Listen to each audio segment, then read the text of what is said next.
Welcome to the informative new Motorola Defy, and I'll show you how to turn on always on display feature on this device. So unfortunately we have not installed by default the always on display feature.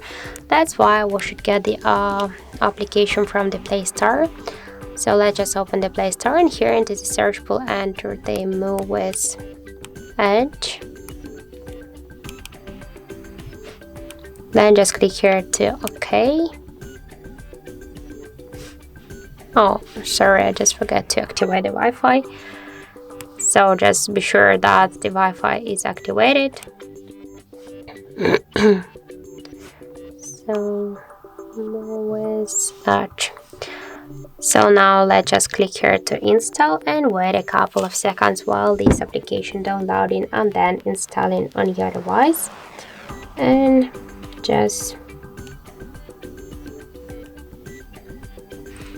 after that we should open the application and click here draw over apps.